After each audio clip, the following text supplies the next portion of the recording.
안녕하세요, 박주영입니다. 출시 전부터 정말 많은 이야기가 오갔던 산타페 페이스리프트가 지난 6월 30일 출시되었죠. 산타페는 SUV계의 소나타 같은 존재라서 사실 어떻게 나오던 꾸준히 많이 팔리는 국산 준중형 SUV계의 터줏대감 역할을 해왔었습니다. 이번 산타페 페이스리프트가 주목받은 이유는 기존 모델인 TM이 2018년 2월에 출시된 차거든요. 이제 막 2년이 지났는데 벌써 페이스리프트가 된다고 하니 아니 이렇게 차가 빨리 바뀌냐 라며 기존 오너분들의 불만이 이어진 거죠. 거기에 페이스리프트임에도 완전히 새로운 플랫폼을 적용하고 파워트레인까지 변경하는 등 풀체인지급 변화를 거쳤기 때문에 기존 산타페 TM을 구매하신 오너분들은 사실 배가 좀 아프실 것 같네요.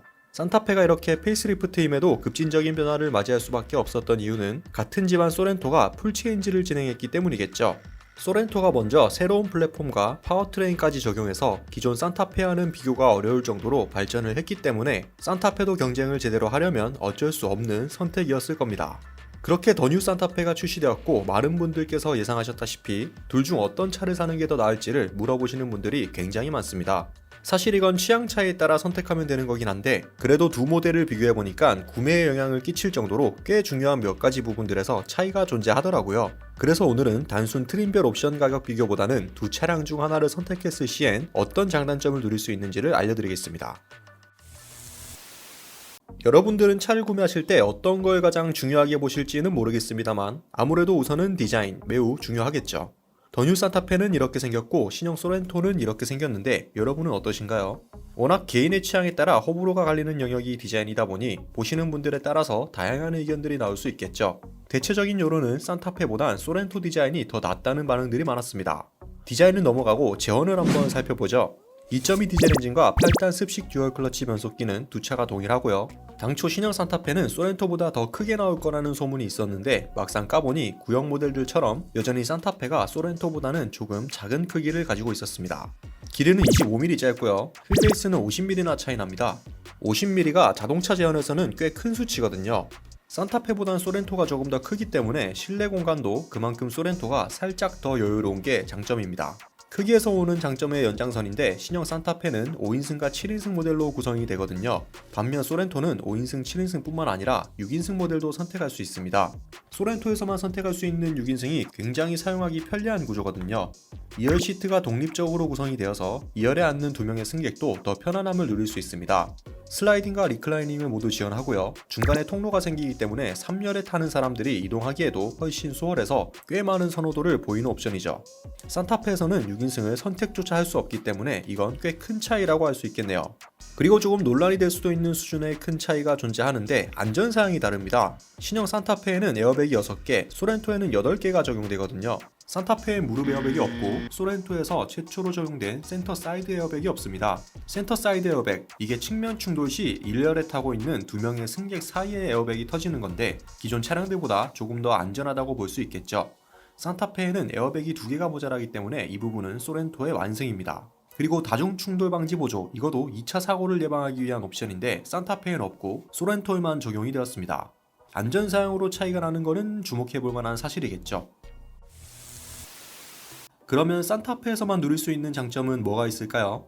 스마트 주행 모드라는 게 있는데 기능 설명을 보니까 가족 구성원 내지 다수의 운전자별로 운전 패턴 학습을 통해 각 운전자의 성향에 부합하는 주행 모드를 제공해준다 라고 하는데 사실 쓸데없는 기능입니다.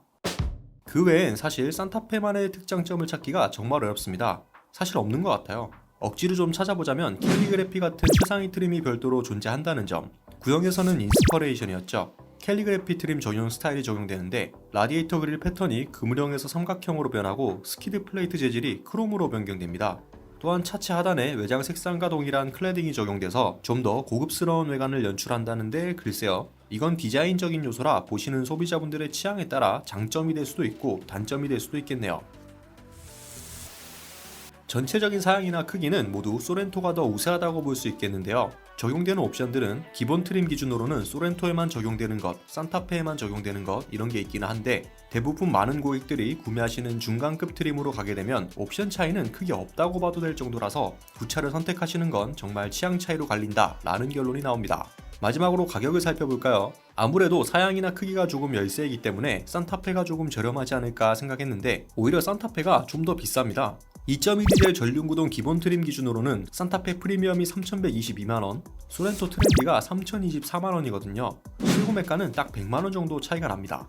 그런데 조금 놀라운 게 이렇게 사시는 분들은 거의 없으시겠지만 두 차량의 최상위 등급인 2.2 디젤 7인승 풀옵션 기준으로 보면 트림 가격은 산타페가 좀 더 비쌉니다만 옵션을 다 추가하면 최종 실구매 가격이 정확하게 일치하는 결과가 나오게 됩니다. 이런 하나도 다르지 않고 완전 동일하죠. 가격 똑같으니까 뭐 알아서 선택해 이런 것 같은데 역시 현대기아차 상품 구성을 하시는 분들은 정말 대단합니다.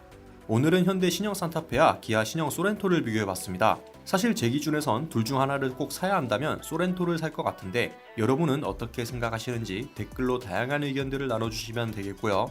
최근에 소렌토가 산타페에는 없는 하이브리드도 다시 재판매를 시작했거든요. 이러나 저러나 상품성은 소렌토가 조금 더 우위에 있다는 건 부정할 수 없겠네요. 영상이 좋으셨다면 구독과 좋아요도 부탁드립니다. 오토포스트 실구매 리포트였습니다.